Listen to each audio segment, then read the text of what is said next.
And today we're going to do a little interview with Mike to go through some of the popular questions which we get asked around the Swinley Fit programs and also training for mountain bike specific fitness.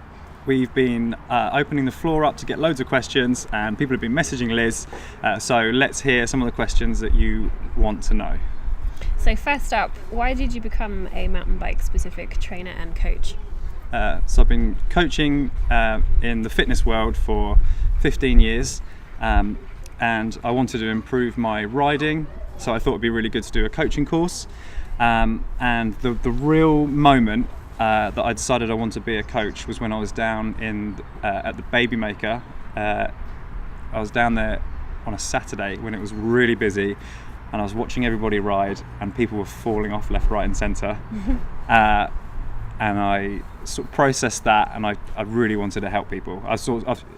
Anyone who's been riding around here has seen loads of accidents, and it really got to me, and I thought I can actually help with this. One, because I can help with people's fitness, and then if you're fitter, then you can perform a lot better on the bike.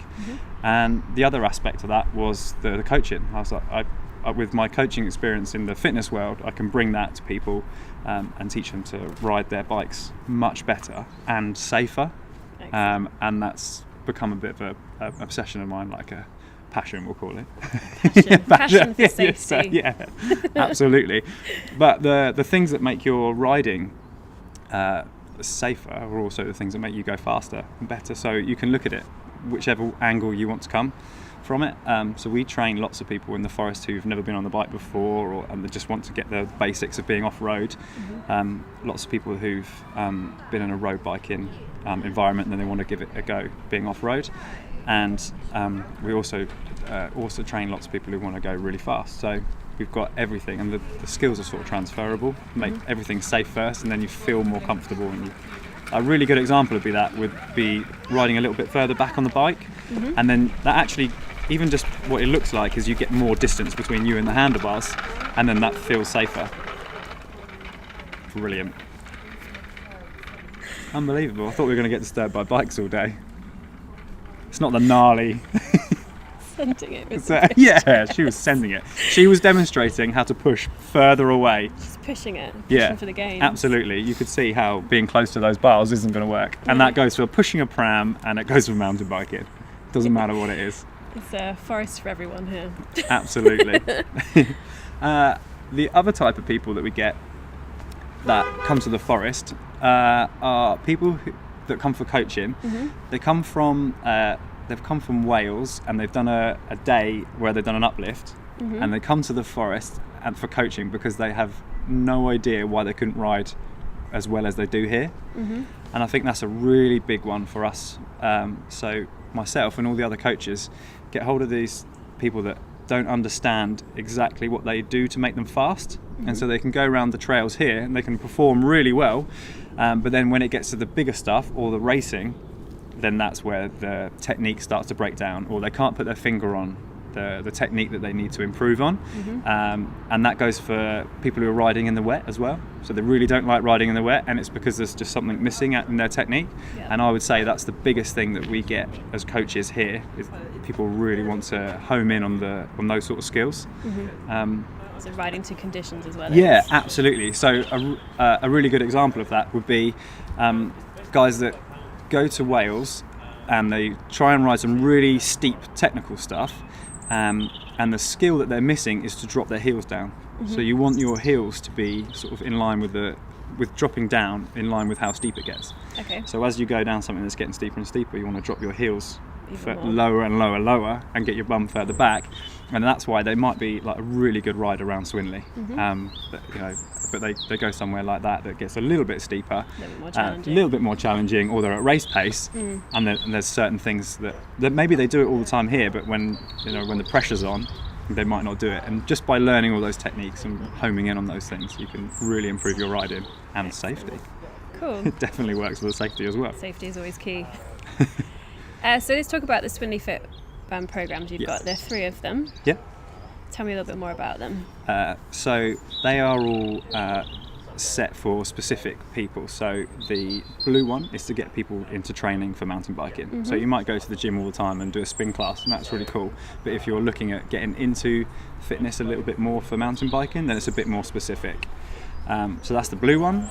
Then the red program is then a lot more advanced. So if you're looking at maybe doing your first race, or you're looking at like doing a season of races, you're going to want to be homing in on the skills that are going to make you a lot faster. And then there's the black one, which is the top package, which is for somebody who's training all the time. This isn't their first season of racing, and obviously the intensity is a lot higher, and the lifts are more difficult.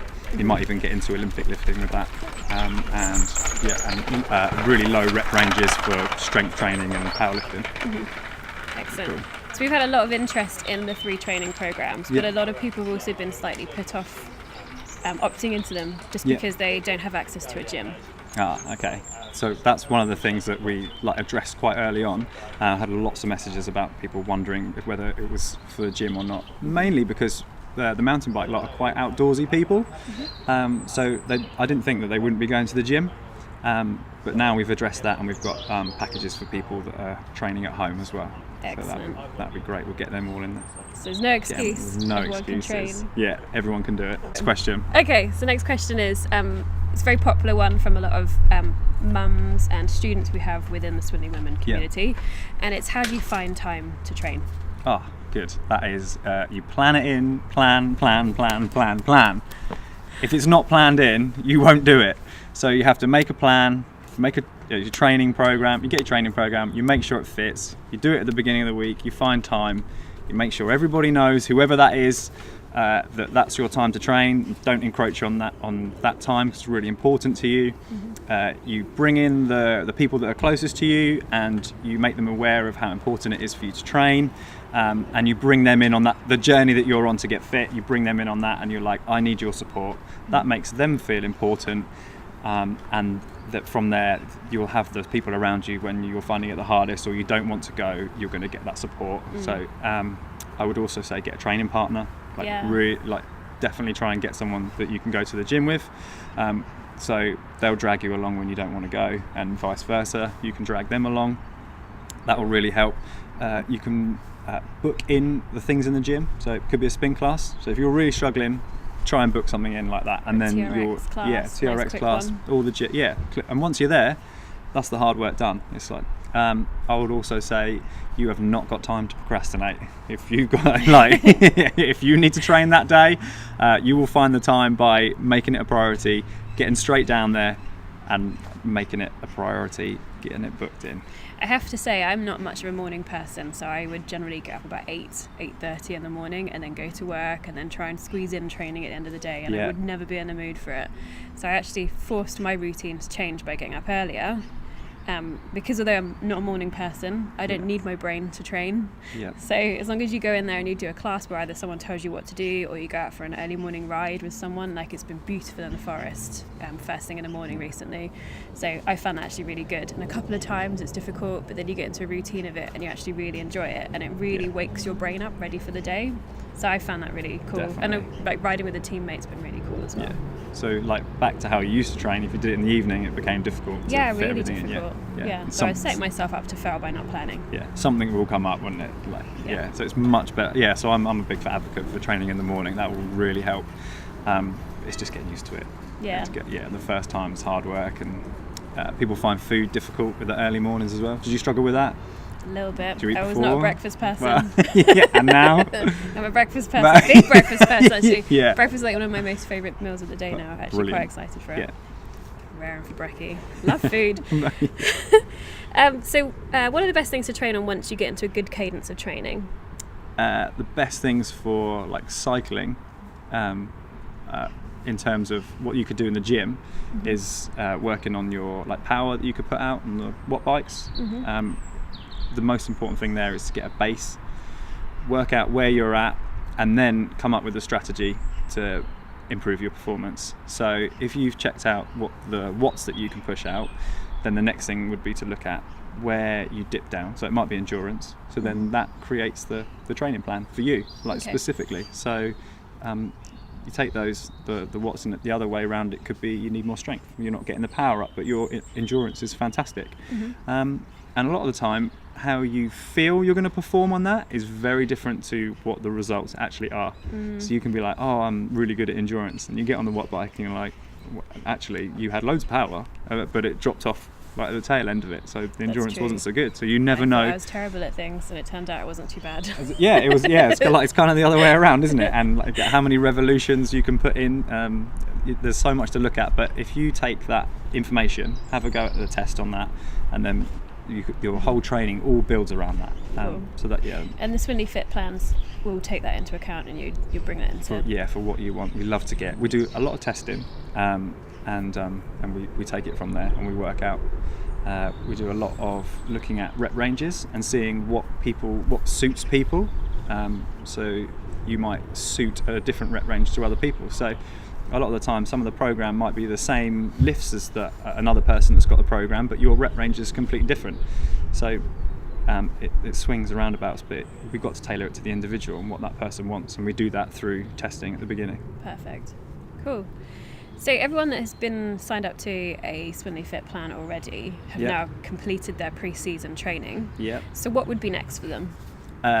So the next thing is to move into a powerful sort of cadence on the bike, get much more. We've done strength. Everyone's put their base miles in, so all the pre-season things are ticked off. So now it's building upon that and building that.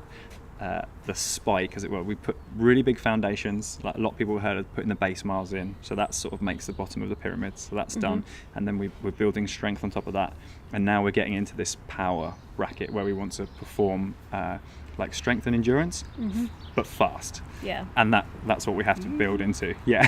Getting the speed up. Which is going to get your heart rate going, work on that metabolic conditioning, and it's really good for cycling. That's where you want to be, putting the power down the pedals. That's what counts for us. Fantastic. And I suppose with that also comes my favourite topic, food. So obviously when you progress through these plans, your food intake and that kind of stuff would change as well. Definitely. So it depends on how much work you're putting out, and working on how many calories you need to eat extra. So we're all roughly around 2,000 for women and 2,500 as an example, plus your exercise that you're putting out. And I've done a lot of training programs with a lot of mountain bikers, and they are terrible at their calories. We go out riding at the weekend. We ride all weekend, and we're just not putting enough calories in at the right time. Or the right calories. calories. I sometimes power myself on donuts, which isn't always smart. I'm a fiend on eating chocolate or cheesecake after a ride. We all have these problems. But your body is absolutely dying for calories after you ride, and then the brain takes over, tells you what you're going to eat, and you've got no choice while you're strolling around Co-op. like a tractor beam. And that's all because you haven't eaten as you've gone along. So if your nutrition before you go for a ride is better, and you eat more before you go, that's going to help you out. If you have a snack whilst you're riding, that's going to help you out, and that's going to stop those cravings afterwards. And that's something I've definitely had to put into practice. I have to say I found, especially around racing, eating very difficult because I was very excited before racing. And Absolutely. Therefore, no, not anxious. And therefore I find it very difficult to eat. But actually now focusing a little bit more on my food and focusing on my excitement for it, I've actually found my performance in races go up because I'm eating better and I'm able to power myself effectively. And then you don't run out of fuel. Don't run out of steam. And you get distracted by the day and like meeting up with other people and chatting to people all the time, and you forget to eat. Or you don't want to stuff your backpack with stuff, but even if it's just a gel, just get something in there to just get to the next bit and also stop the cravings. Take a banana to your frame. Take a banana, Endurananas. Get one of those plastic banana things. Guards. You'd be so cool. A banana guard. Brilliant. Fantastic. So back to my favourite and most loved topic, food. So last year when I first started riding, I was also on a calorie controlled diet because I really wanted to lose some extra pounds, and so I was eating about like 1,200 calories a day, and I was riding lots and I wasn't losing weight, and I couldn't understand why. who else is in that same kind of boat? And tell me more about what happened here. So many people do that. Go way too far the other way. So if you go for a diet and you cut your calories back, the only way you can go is down and down and down and down. So what we did with your food was reverse dieted. I didn't call it that. There's no way I called it that. But now we're at the other side of that. We can discuss it. We're happy. Yeah, I'm happy to discuss it. So you actually got to the point of like having about 1,000 calories, and that's actually damaging your metabolism. Your metabolic rate. Yeah, you had metabolic damage. And then there's nowhere else you can go from there. It just gets worse and worse. And then you've put your body in the perfect position that it wants to get as many calories as possible from you, and it's just going to store as much fat as possible. You're getting your hormones in line with just every system in your body is perfectly designed then to store fat. Okay. So you just don't want to be there. You just don't want to be there. So what we did was we built the calories back up to having loads more, and we got to a really good position where we had spare ones where we could then, your metabolism was much better, and then we just cut a tiny bit away, like 200 calories.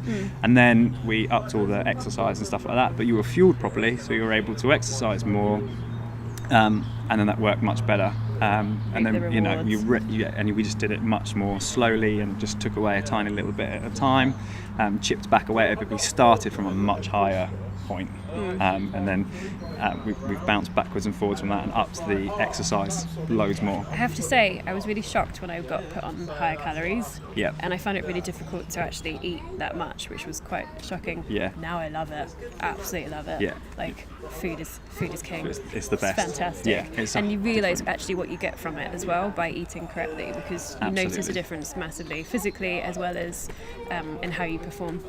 Absolutely. Seriously. Yeah, you're in a better mental place because you're actually able to eat. Yeah. And it just starts from there. Like if you're like depleting on your calories, you don't feel like training. Yeah.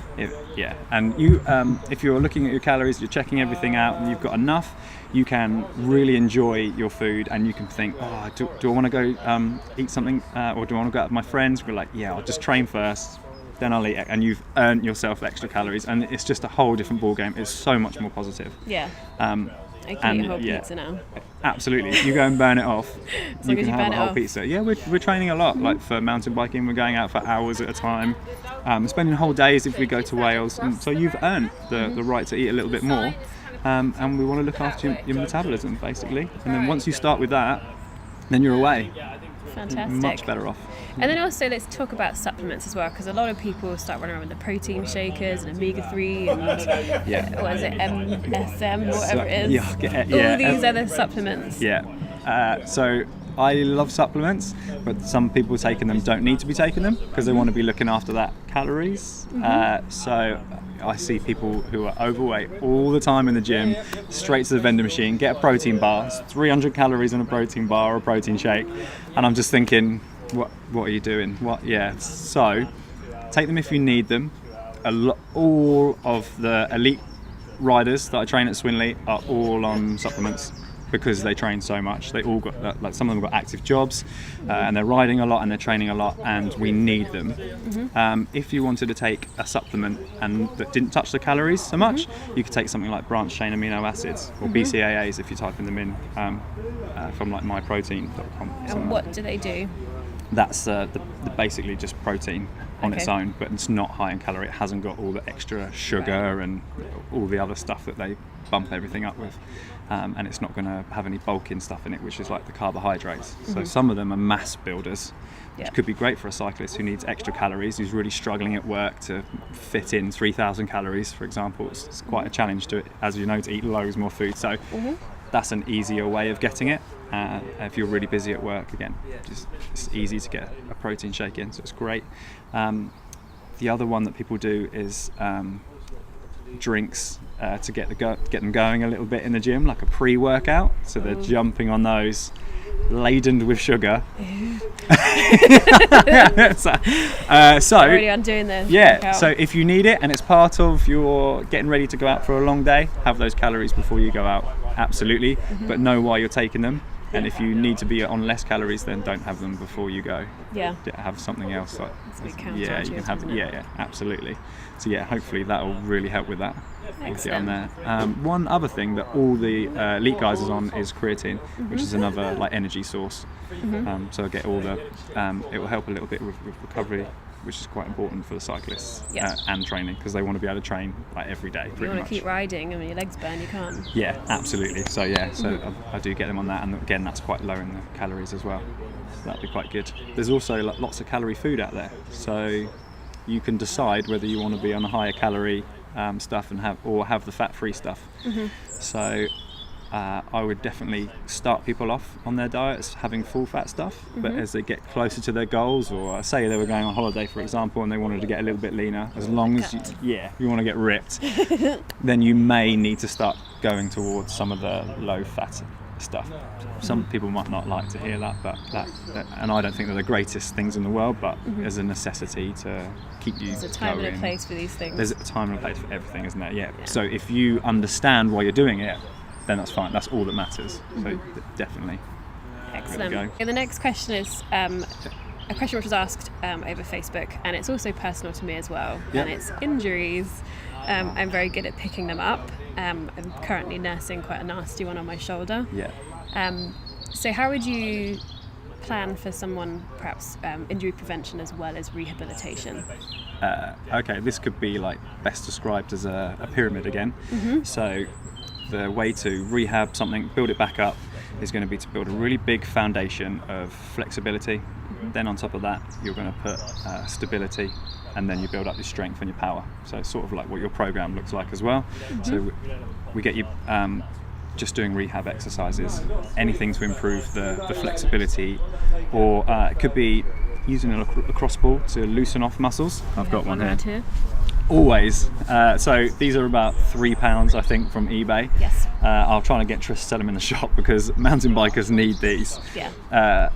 So you're going to put them in the area that's injured, but not on the area. So for like your shoulder, like your AC I've been joint. using it in the back. Yeah. And you could also use the front as well. So we're not touching anything that's actually painful on your shoulder or actually injured, but we're releasing a lot of the tension that goes towards where the injury is, which is going to make you feel more comfortable. You're also going to build a lot more like scar tissue up. Everything's going to tighten up around the joint, so we're just keeping it in a position where your body can actually recover a little bit better. And I just think for a couple of quid, like, everybody needs one of these, and whether that be from injury or because you've been riding loads and you want to massage and roll everything out, training in the gym hard, you want to roll them out. This is like absolutely brilliant for that. So that's the basics of where we start with rehab. So a lot of people think they can't train, like they can't do anything. But actually there's lots you can do, lots of rehab you can do, and then you just build this pyramid back up, and you build really big foundations of flexibility, and you just take it from there. Also, people do a lot of stretching, but stretching could pull where it hurts on the joint. And if you're stretching, you're still pulling ligaments and tendons, so you're still going to be uncomfortable.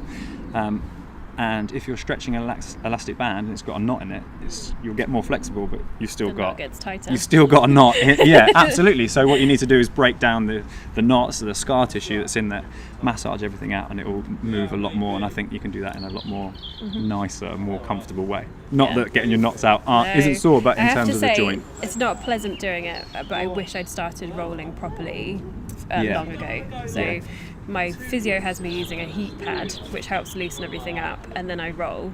Can't recommend using the heat pad at all before you work out. It's a terrible idea.